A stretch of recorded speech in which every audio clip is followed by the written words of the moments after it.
Entramos de nuevo a escena para llevarles a ustedes temas del día que, como ustedes saben, tiene que ver con todos esos aspectos noticiosos que están en el escenario en este instante y que de inmediato vamos a conocer.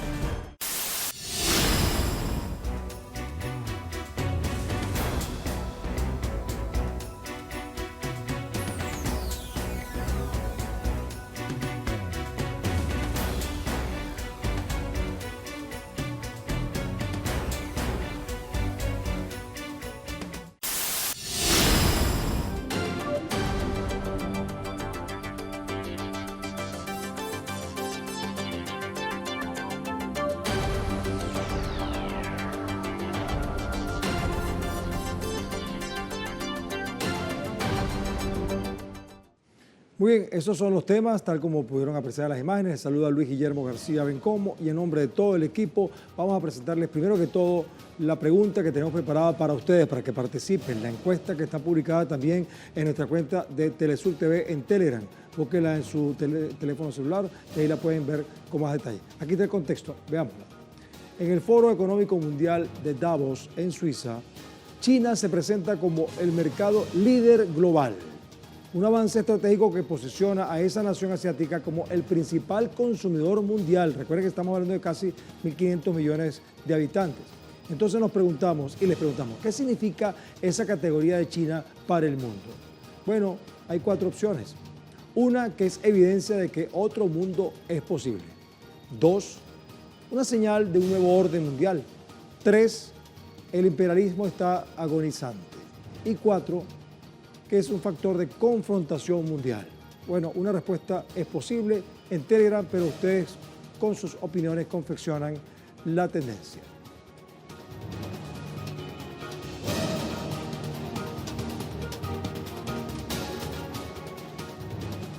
El tema de desarrollo lo acabamos de ver, por supuesto, con la presencia del diputado Nicolás Maduro Guerra, pero es que amplios sectores del pueblo de Venezuela continúan las movilizaciones este jueves para manifestar su firme respaldo al presidente Nicolás Maduro y a la primera dama, la diputada Cilia Flores, tras el secuestro ejecutado por Estados Unidos el pasado 3 de enero con la muerte de más de 100 personas. La convocatoria incluyó a los profesionales del sector salud en una concentración para defender la soberanía y paz de este país sudamericano.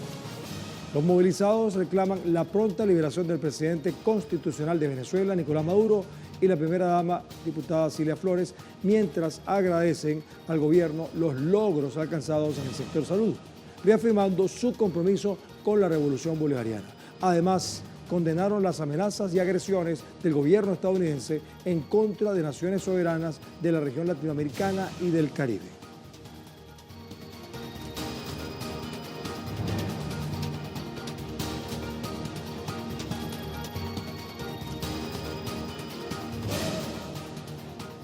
Pero vamos a la calle, vamos a ver más de cerca lo que ha ocurrido. Nuestro corresponsal, nuestro amigo Osvaldo Sayas, está en la calle y nos cuenta. ¿Qué tal? Saludos, Osvaldo. Cordiales saludos desde Caracas, Venezuela. Me encuentro en la avenida Francisco de Miranda, frente a la sede de Naciones Unidas, aquí en la capital caribeña.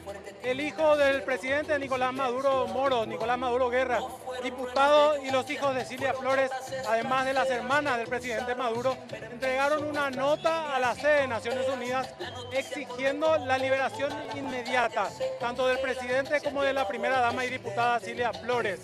Estuvieron acompañados por una gran comitiva de trabajadores de la salud, quienes se movilizaron durante todo el día. A partir del mediodía se congregaron frente al Parque Miranda para llegar hasta la sede diplomática y exigir, entre otras cosas, en la nota entregada el respeto al derecho internacional, a la soberanía de la República Bolivariana de Venezuela y la inmediata liberación de los prisioneros de guerra.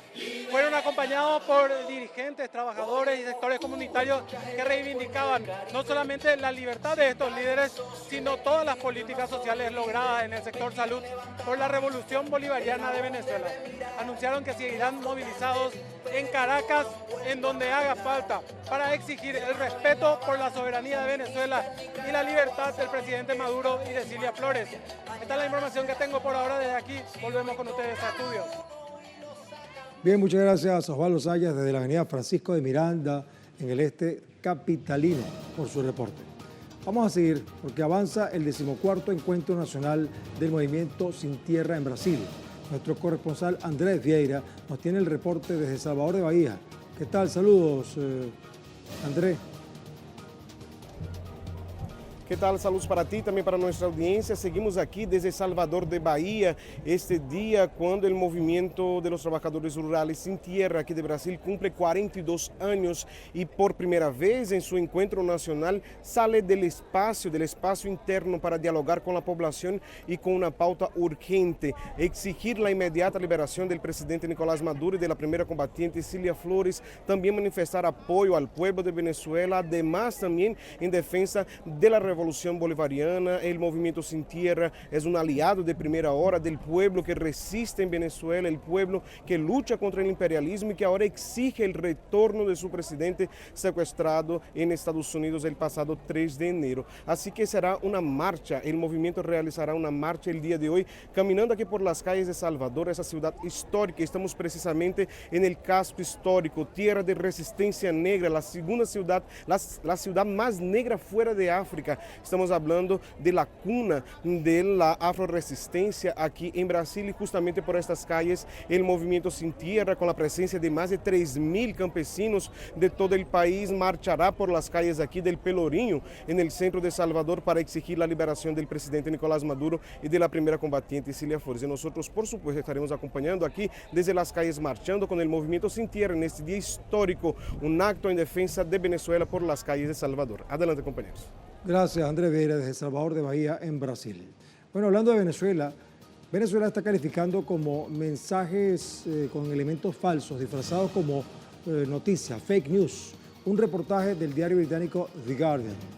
El gobierno bolivariano, encabezado por la presidenta encargada Delcy Rodríguez, ha desmentido tachando como noticias falsas un artículo del diario británico. El reportaje, basado en fuentes anónimas, afirma que integrantes del gobierno bolivariano ofrecieron una supuesta cooperación secreta a Estados Unidos y Qatar para facilitar la salida del presidente constitucional Nicolás Maduro. Desde Caracas se ha hecho un rechazo categórico a esta falsa información, subrayando la unidad inquebrantable del gobierno y denunciando una campaña de desprestigio con fines desestabilizadores. La posición oficial insiste en la absoluta falsedad de estos hechos narrados por la mediática internacional.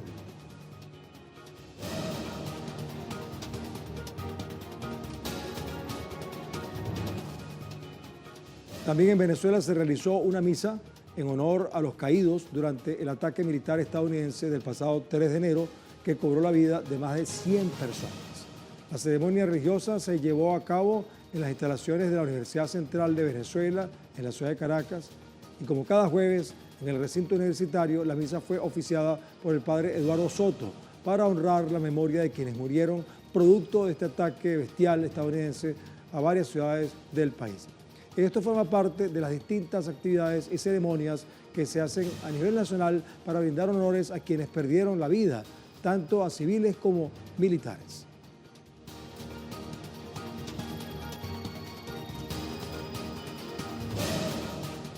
Y hace pocos minutos la Asamblea Nacional de Venezuela aprobó en primera discusión la reforma parcial del proyecto de ley de hidrocarburos.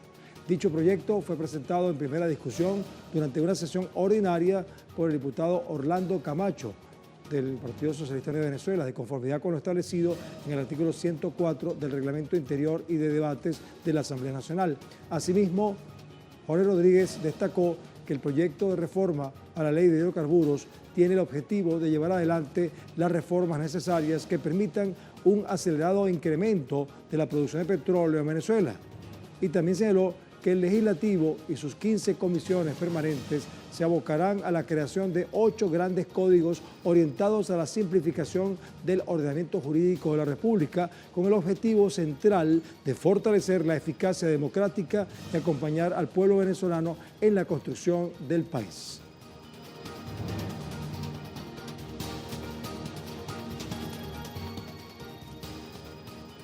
Mientras tanto, el gobierno bolivariano de Venezuela inicia el segundo ciclo del Obratón, con la entrega de más de 8.000 obras a la población venezolana. En el contexto del avance del desarrollo del país, el Estado venezolano dio apertura a esta jornada masiva de inauguraciones, que contempla la entrega formal de 8.234 obras de infraestructura que han sido concluidas en diversos puntos del territorio nacional. El enfoque principal de esta fase se centra en la rehabilitación de espacios vitales, como centros de salud, instituciones educativas, instalaciones deportivas y la optimización de las redes de servicios públicos básicos. La iniciativa del gobierno visibiliza el impacto de las políticas sociales y responde a una planificación conjunta entre el Estado y el Poder Popular para satisfacer las necesidades de la nación y de la población toda.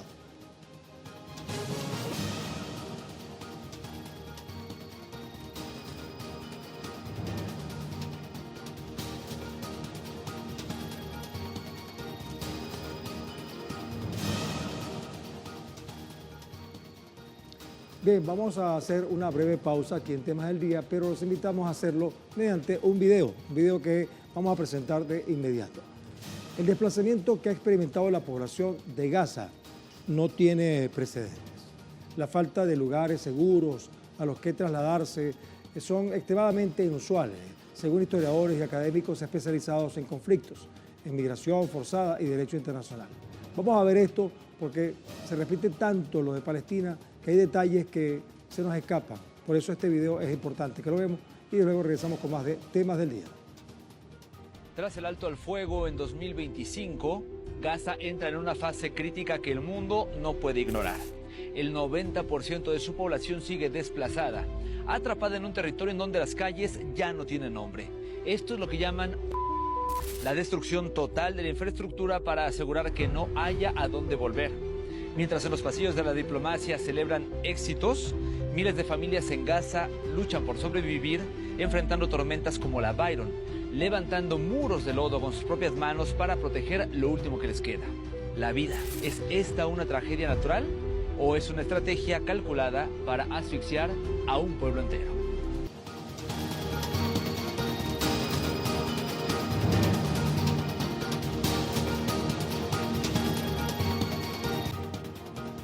Vamos a seguir con Temas del Día, pero antes vamos a sondear cómo ha sido la participación de ustedes hasta el momento con la encuesta que hemos desarrollado y que está publicada aquí en Telegram, en su celular, en nuestra cuenta de Telesur TV. Vamos a acercarla para que veamos el contexto y ahí está. En el Foro Económico Mundial de Davos, en Suiza, China se presenta como el mercado líder global, un avance estratégico que posiciona a esa nación asiática como el principal consumidor mundial. Entonces nos preguntamos y les preguntamos, ¿qué significa esa categoría de China para el mundo? Hay 4 opciones. Bueno, una es que evidencia que otro mundo es posible. 2, una señal de un nuevo orden mundial. 3, el imperialismo está agonizante. Y 4, que es un factor de confrontación mundial. ¿Qué creen ustedes? Una respuesta es posible en Telegram y con eso confeccionamos la interpretación de todos en una tendencia.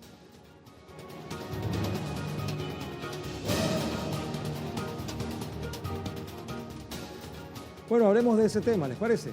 Este jueves, el viceprimer ministro chino He Lifeng hizo uno de los anuncios más importantes del foro de Davos que se celebra en Suiza y habló de la determinación de su país por convertirse en el mercado del mundo. El viceprimer aseguró que el impulso de la demanda interna es una prioridad de la agenda económica, tal y como se refleja en el apartado número 15 del plan quinquenal. De esta manera, y sin medias tintas, Beijing ha dejado claro que su plan es sustituir a Estados Unidos como el principal mercado consumidor del planeta. En horas recientes, varios analistas chinos han asegurado que durante décadas han pedido a China, incluso Estados Unidos, que reequilibre su economía hacia un mayor consumo. De manera que si China alcanza este objetivo, atenderá una vieja exigencia, pero al mismo tiempo se convertirá en el centro de gravedad de la economía mundial.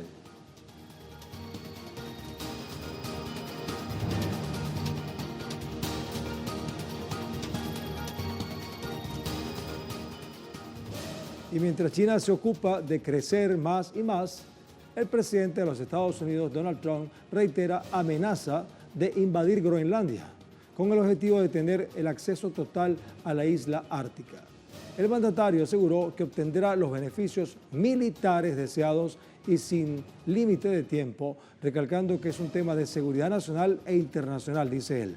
Además señaló que no tienen interés en comprar Groenlandia, pero sí en tener el control total y que a cambio Estados Unidos solo tendrá que financiar la construcción de la llamada Cúpula de Oro.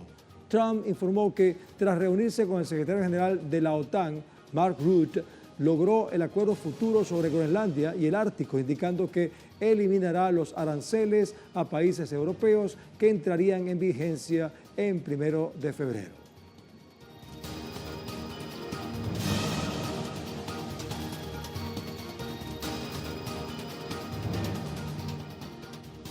Pero mientras pasa esto con este señor, el presidente de Estados Unidos, Donald Trump, se presenta como pacificador global. Y en el marco del Foro Económico Mundial en Davos aseguró que su plan de paz para la Franja de Gaza pretende reescribir el orden global. La delegación del mandatario estadounidense reveló planes ambiciosos para una supuesta nueva Gaza en la cumbre de Davos. Allí Trump destacó que su Junta de Paz es un componente central de su plan del año 2025 que busca supervisar el acuerdo y lograr la reconstrucción de la Franja de Gaza y que lo hará en conjunto con las Naciones Unidas. Y también reiteró su advertencia al movimiento palestino Hamas para que deponga las armas. Anteriormente, el presidente Trump catalogó el territorio palestino que ha sido devastado por Israel como un gran espacio inmobiliario.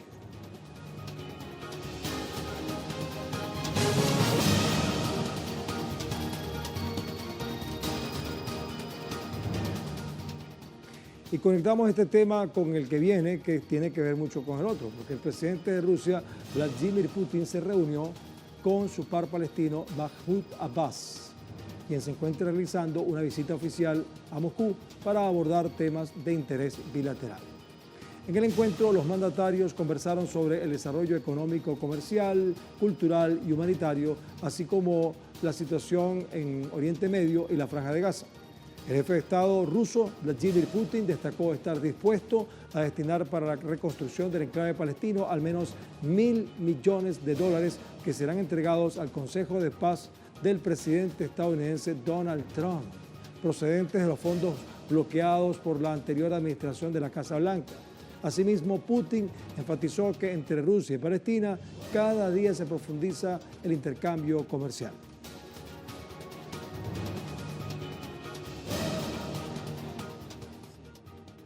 Creemos que solo el establecimiento y el pleno funcionamiento del Estado de Palestina puede conducir a la solución definitiva del conflicto de Oriente Medio.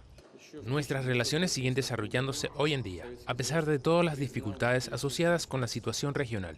Si bien, en términos absolutos, nuestro volumen comercial es modesto, la tendencia al crecimiento es evidente. El volumen comercial se ha triplicado. Reiteramos, el presidente ruso Vladimir Putin destinará alrededor de $1.000 millones a la reconstrucción de la Franja de Gaza de los fondos provenientes de activos congelados por la anterior administración de la Casa Blanca a través de un nuevo Consejo de Paz en un plan que ya se discute a nivel internacional. Estamos dispuestos a destinar $1.000 millones a esta nueva estructura del Consejo de Paz, principalmente para apoyar al pueblo palestino, para destinar estos fondos a la reconstrucción de la Franja de Gaza y para abordar los problemas de Palestina en general. Ya he mencionado que, de los fondos congelados en Estados Unidos por la administración anterior, creo que es bastante posible. Ya discutimos estas opciones con representantes de la administración estadounidense y celebramos una reunión. Hoy en Moscú está previsto un debate sobre este tema. Y allí mismo el presidente de Palestina, Mahmoud Abbas, denunció la situación humanitaria que se vive en la Franja de Gaza, Cisjordania y Jerusalén por causa de la agresión del régimen sionista genocida de Israel. Señor presidente, sufrimos mucho en la tierra palestina y usted lo sabe por la abominable ocupación israelí que lleva a cabo todo tipo de destrucción en la Franja de Gaza, así como en Cisjordania y Jerusalén. Me gustaría dar una cifra sobre la Franja de Gaza. Incluso antes de un mes, el número de muertos y heridos en la Franja de Gaza alcanzó los 260.000 entre muertos y heridos, además de miles y miles de muertos y heridos en Cisjordania y también en Gaza. Hay una destrucción masiva de la Franja de Gaza que alcanza aproximadamente el 85% del sector y de sus instituciones. Escuelas, universidades, hogares, iglesias, mezquitas, no queda nada. El presidente Mahmoud Abbas reafirmó la decisión de los palestinos de no abandonar su territorio a pesar de los desplazamientos forzados generados por la agresión de la Fuerza de Ocupación israelí y de Estados Unidos. El pueblo palestino se aferra a su tierra, rechazando rotundamente la frase estadounidense-israelí que se anunció hace aproximadamente un año para desplazar a los palestinos de Gaza y Cisjordania al extranjero, donde el pueblo palestino se mantuvo firme e insistió en que no abandonaría su país sin importar el costo. Por lo tanto, la gente de Gaza ahora vive en tiendas de campaña y estas tiendas están sujetas a la lluvia, la destrucción y las inundaciones. Sin embargo, están decididos a permanecer en su tierra. No la abandonaremos en absoluto. Lo que queremos es paz. Esto, con su apoyo y asistencia, paz basada en la legitimidad internacional, basada en las resoluciones de las Naciones Unidas. Bien, ya estamos casi terminando el programa, pero no podemos irnos sin revisar cómo fue la participación de ustedes a través de nuestra cuenta en Telegram, Telesur TV. Vamos a recordar la pregunta que está publicada allí. El contexto dice: en el Foro Económico Mundial de Davos, en Suiza, China se presenta como el mercado líder global, un avance estratégico que posiciona a esa nación asiática como el principal consumidor mundial. Y les preguntábamos, ¿qué significa esa categoría de China para el mundo? Hemos colocado 4 opciones. La primera es que evidencia que otro mundo es posible. 61%, 2/3 de la audiencia considera eso. ¿Que es una señal de un nuevo orden mundial? 26%, casi una cuarta parte. El imperialismo está agonizante, así piensa 10%. ¿Y que es un factor de confrontación mundial? 3%. Bueno, muchas gracias. Quizás todas las opiniones son válidas, pero ustedes han fijado la tendencia. Y gracias por su participación.